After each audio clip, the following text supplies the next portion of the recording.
Frank Gaffney's with me, Center for Security Policy, securefreedom.org, counterjihad.com, also host of Secure Freedom Radio. And he is the vice chair of the Committee on the Present Danger China, presentdangerchina.org. Frank, tell us about what we just heard. Well, there's been an interesting development since that aired yesterday, Alex. This is an extraordinarily important warning that was issued by a top State Department official, the Undersecretary of State, Keith Kroc is his name, and he's really putting on notice not just these academic governing boards of the vast endowments of America's universities and colleges. He's really been putting on notice everybody, all of America's investors, whether they're private or institutional or public, that there is now in prospect an end to the sweetheart arrangement that has enabled the Chinese Communist Party to gain access to the unbelievably vast wealth of American investors. They've, by some estimates, already garnered something on the order of $3 trillion from us on preferential terms, if you can believe it. The Secretary has indicated that these companies that the Chinese have brought to market for the purpose of floating their boats and, as I said, enabling their malevolence, may be delisted at some point in the not-too-distant future, and you better get your money out of those companies before that happens, because you're going to lose your shirt. And if you're an individual with fiduciary responsibilities for your college's funds and so on, that's one thing. If it's your own money, it's another thing. But the warning should be heeded. And yet, get this, Alex, how is the Chinese Communist Party responding to such warnings? And it's not just from this Undersecretary of State. It's from Larry Kudlow, the president's top economic advisor. It's from his national security advisor, Robert O'Brien. It's from Secretary of State Mike Pompeo, who warned governors almost a year ago, back in February, I should say, that, their pension funds in their states are being targeted by these kinds of Chinese companies. How are they responding? The Chinese Communist Party is doubling down. It's bringing more of its companies to market. It's counting on its allies on Wall Street, guys like Larry Fink, the president, the CEO, I should say, and founder of BlackRock, to get more money from mostly unwitting American investors to put into these Chinese companies. Specifically, there's a poster child. Tomorrow, a company called XPeng Motors, it's often described as the Tesla of Communist China, is supposed to float an initial public offering that may well garner more than $1 billion from such American investors. People interested in throwing money at these electric cars, the green, sustainable kinds of vehicles and the like. Well, the comparison to Tesla is particularly apt, Alex, because it has been alleged that this company, XPeng Motors, has actually stolen Tesla's intellectual property, and also that, by the way, of Apple. It's very closely held autonomous vehicle technology. This remains to be proven in court. The company has issued a declaration of material risk here to investors, but you can bet most people aren't going to know about that. But the point is, we should not be funding more of these companies, because what it's doing is not only enabling competitors to our own companies, it is helping to prop up the Chinese Communist Party and, as I say, its malevolent behavior. So let me ask you about some of these American businesses, or businesses who are largely American, I guess is a better way to put it, how much they're culpable in this, because they're doing business in China too. We know they're trying to steal the intellectual property. So do they have any responsibility, or can they protect themselves at all? Because we can't act naive about this, Frank. No, it's a very fair point, Alex. Tesla is doing a lot of manufacturing as well as sales in China. And you bet one of the things that goes with doing that is invariably being obliged to transfer some of your intellectual property, if not all of it, and certainly subjecting yourself Right. to more theft. So this is a very key point, whether it's financiers on Wall Street who are underwriting the Chinese, even though they know they are our enemy, even though they know that they are putting money that is building up not just Chinese, electric car companies, but they're putting money into companies that are engaged in the mass oppression of the Chinese people, notably the Uyghurs among them, with surveillance state technologies. They're putting our money, into even companies that are building weapon systems with which to kill not just our men and women in uniform, but the rest of us as well. This is insane.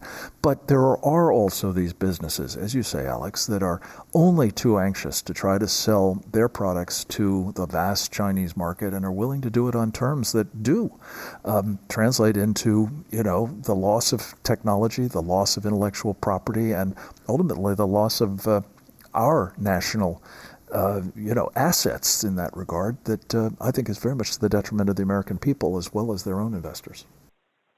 One thing I keep thinking about in the context of some of these stories about China continuing to rob us blind, is that we have such little time, Frank. And it is when we've got cities that are burning and we've got an election coming up and the stakes are so high. And I feel like China knows this, and I feel like they have more opportunity to try to take advantage of us in these situations because there's only so much we can think through at any given moment. And I just feel like we're very vulnerable in some of these moments when we're dealing with these chaos that is not necessary. Like, we don't have to be rioting right now, yet we are. And then that means that we can't think about anything long term. Well, here's the dirty little secret, Alex. As the communists are fond of saying, it's no accident, comrade, that we're facing a lot of these riots and the destruction of property and the turmoil, the revolutionary activity that outfits like Antifa and, yes, the Black Lives Matter organization are bringing to us because they have ties to the Chinese Communist Party. The organizations that helped really turn Black Lives Matter into the force that it is today, the Freedom Road Socialist Organization and a splinter off of it called Liberation Road, are Maoist organizations. We've talked before about the self-professed Marxist-trained individuals who run Black Lives Matter. So this is part of the playbook of the Chinese Communist Party. Take this literally. It's in the book called Unrestricted Warfare, which we've discussed many times, which is their strategy for taking down the United States. It's right there. Social unrest and riots is one of the tools of the trade. And they are doing it, I believe, now at the same time that they are trying to work on so many other fronts to our great detriment. So I don't think it's an accident. I think it's something we have to be very much alive to, and it should redouble our resolve. Alex, in this case, for example, Xpeng should not get away with coming and just pulling out $1 billion out of our markets tomorrow without a very close scrutiny on both national security and national interest grounds. It would send a profoundly important signal to our own capitalists in the market as well as the Chinese if we were to do that. Good points from Frank Gaffney. Frank, let me ask you about a couple other things where we, again, don't have the bandwidth, I guess, to deal with some of these things, though they're pretty significant developments. We'll come back to China in a bit, but I want to mention what's happening with Turkey. Erdogan hosting a Hamas delegation with wanted terrorists in it. He's also converting more Christian churches into mosques. We've talked about this over and over again. He is a dictator, strongman, wants to have a caliphate that he runs. And he is in charge of the gateway to Europe from the Middle East. This is a very bad guy with a lot of power, and he's very ambitious. What's he up to? And he's very hostile, is the other point, Alex. This is a guy who continues to get, treated as though he's an ally. His country, after all, is a member of NATO. Hey, Frank, I had to take a jab at the president yesterday who said he's very good to him. Well, I mean, this is one of the worst guys in the world. Here's a little backstory on that, I think, Alex. There are sons-in-law involved. The president's son-in-law, Jared Kushner, is close to the son-in-law of Erdogan. And I think this has contributed to this, I won't call it infatuation, but this sense that Erdogan is not just a strong man, not just a tough guy, but is a guy that we can continue to consider to be a friend, if not actually a full-on ally. It's not so. This story that you've covered at Breitbart about the meeting with Hamas, including the number 2 guy in Hamas who has a $5 million bounty on his head because the United States government regards him as a terrorist, is just one sign that this fellow is, Turkey itself, is an ally no more. This is a subject of a book we have for free at the Center for Security Policy's website, securefreedom.org. I can commend it to you and your audience, Alex. But the point is, if we don't start treating this hostile power, and there's so many things we could talk about in terms of, as you mentioned, its efforts to put more mostly Muslim immigrants into Europe illegally. Its efforts to, ally itself with the Russians, getting advanced military hardware from them that could be used against us.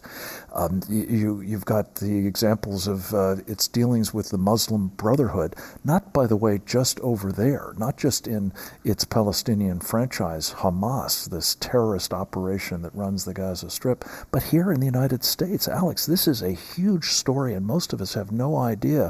The Brotherhood has moved basically from its reliance on Saudi Arabia as its principal sponsor, thanks to the Crown Prince trying to pull the plug on that a bit, but now has very much aligned itself with Turkey.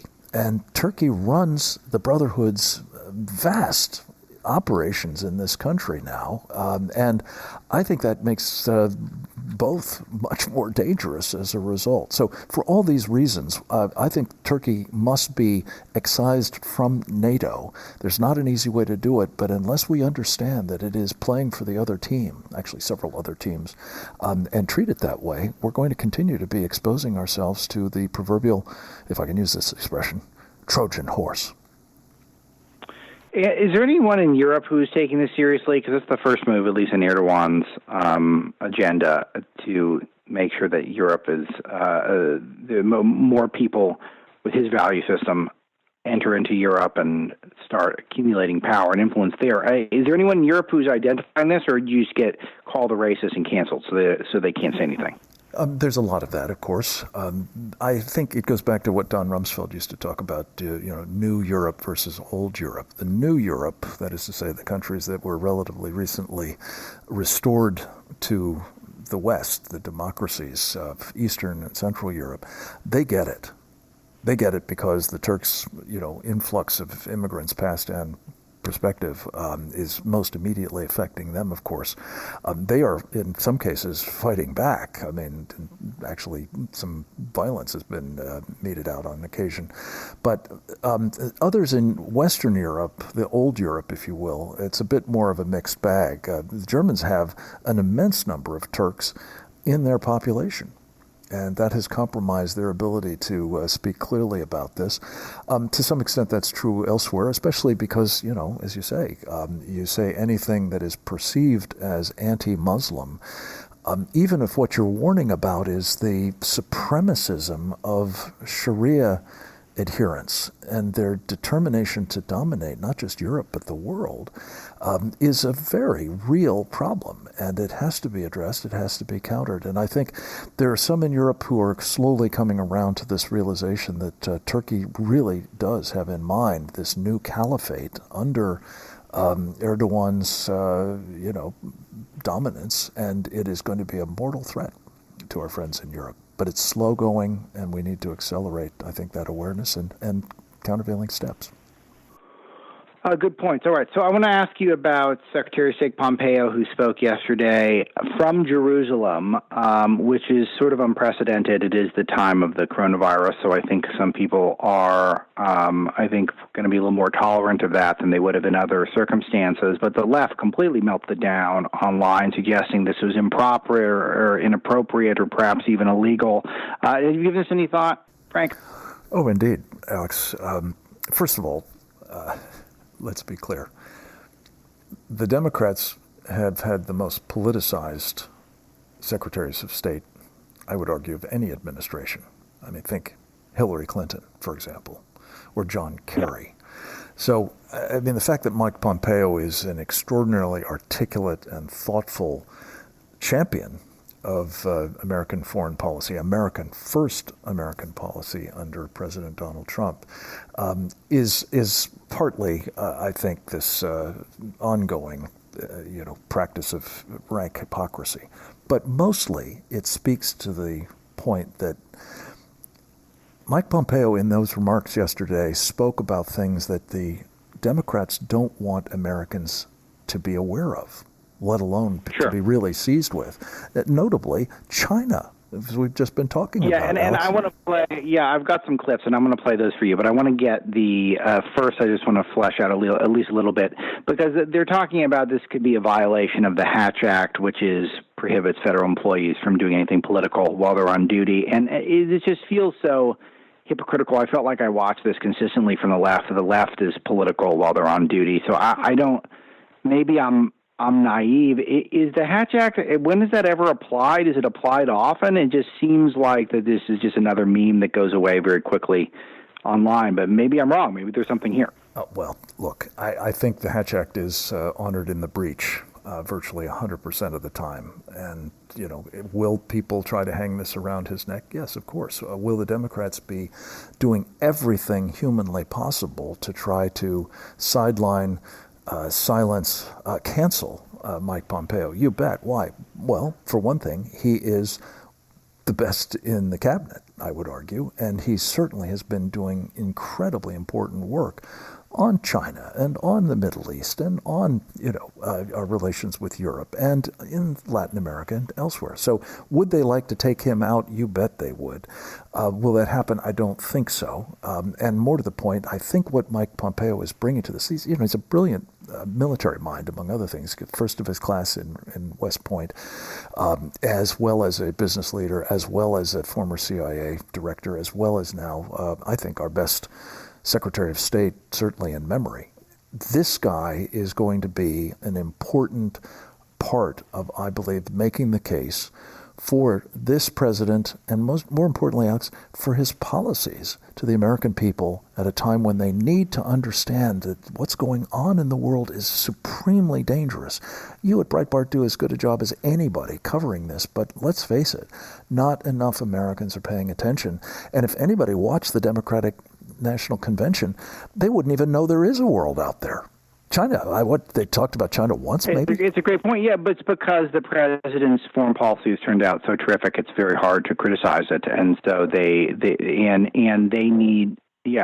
mostly need to ignore it. Okay, so let's play some of these clips and take a look at the content. 4A, Mr. Paul, this is Secretary of State Pompeo from Jerusalem last night. Today, because of President Trump, NATO is stronger, Ukraine has defensive weapon systems, and America left a harmful treaty so our nation can now build missiles to deter Russian aggression. And in the Middle East, when Iran threatened, the president approved a strike that killed the Iranian terrorist, Qasem Soleimani. This is the man most responsible for the murder and maiming of hundreds of American soldiers and thousands of Christians across the Middle East. And you'll recall, too, that when the president took office, radical Islamic terrorists had beheaded Americans, and ISIS controlled a territory in the size of Great Britain. Today, because of the president's determination and leadership, the ISIS caliphate is wiped out. It's gone. Its evil leader, Abu Bakr al-Baghdadi, is dead. And our brave soldiers, they're on their way home. There's so much content in there, but deterring Russian aggression, beating back ISIS, killing Soleimani, I mean, these are just all terrific accomplishments, Frank. Does anything jump out at you? Well, they are. I mean, this is a record of real accomplishment. And, whether, Alex, specifically, the idea of getting NATO to actually honor its commitments to meet its own defense needs, or whether it's, ending this horrible deal. I mean, you talk about John Kerry and his politicized role. What he did, along with Barack Obama, of course, and Joe Biden, to impale us on the worst deal in history. I think the president has called it. I think that's about right. $150 billion in cash that was given to the largest, the most egregious, the most dangerous terrorist regime in the world. It was unspeakably a betrayal of American national security interests. And getting out of that and restoring a maximum pressure campaign on the Iranian regime, putting them back really on their heels significantly is a great accomplishment, and it's absolutely imperative that we talk about it. And I was very proud of the way I think Mike Pompeo did yesterday. Yeah, and people really should not underestimate Pompeo because he's also very well networked, and he pretty much gets along with all sides, even though I think he's carried the torch for a lot of what the president stands for and folks like you and I stand for, Frank. He operates very effectively in D.C. circles as well. Super great resume, super intellect. So he's a force. He's a force to be reckoned with. Let's play one more clip, 4B, Mr. Paul. This president has led bold initiatives in nearly every corner of the world. In China, he's pulled back the curtain on the predatory aggression of the Chinese Communist Party. The president has held China accountable for covering up the China virus and allowing it to spread death and economic destruction in America and around the world. And he will not rest until justice is done. He has ensured that the Chinese Communist Party spies posing as diplomats in America are jailed or sent back to China. And he has ended the ridiculously unfair trade arrangement with China that punched a hole in our economy. Those jobs are coming back home. Again, so much there, the unfair trade arrangements, but I mean, the thing that I just loved. I could almost hear it, Frank, even though I was in a room with only one other Breitbart employee when I heard this last night. I could almost hear the whole newsroom laughing and whooping it up when he said China virus. He did. Look, he is the architect, I think it's fair to say, for President Trump of the strategy for taking on and yes, taking down the Chinese Communist Party, which has to be our objective, because make no mistake about it, Alex, they are hard at the business of taking us down. And I don't mean just, denying Donald Trump a second term as president. I'm talking about taking down our country. And that's where, working with these revolutionaries inside America comes in. This is where, their buildup and activities in the South China Sea comes in. This is where their threats against our number of allies in the Far East, but elsewhere as well, come in. This is where the Belt and Road Initiative comes in. This is where their efforts to dominate space comes in. This is where their economic warfare against us, intellectual property theft, and so on comes in. All of these are things that Mike Pompeo understands intimately, and with a great team of people at the State Department has really taken a leading role in marshaling the rest of the government in a real whole-of-government response, which is desperately needed. And the American people need to give a mandate for its continuation and its fulfillment in this election coming up. It's the critical national security, indeed, the existential threat to freedom of our time. Frank, I'm sure we could go on longer, but we got to run, and I appreciate the work you're doing. At Frank Gaffney on Twitter, PresentDangerChina.org, SecureFreedom.com or org. I'm forgetting. I'm going out of order now, Frank. It'll get to us both ways. There you go. Genius. I think I've got Alexander Marlow or AlexMarlow.org somewhere. Yeah, there you go. Do that too. I got to redirect it wherever I want to send people. Frank, really appreciate it. We'll talk to you next week, Thank my friend. You, my friend. God bless you.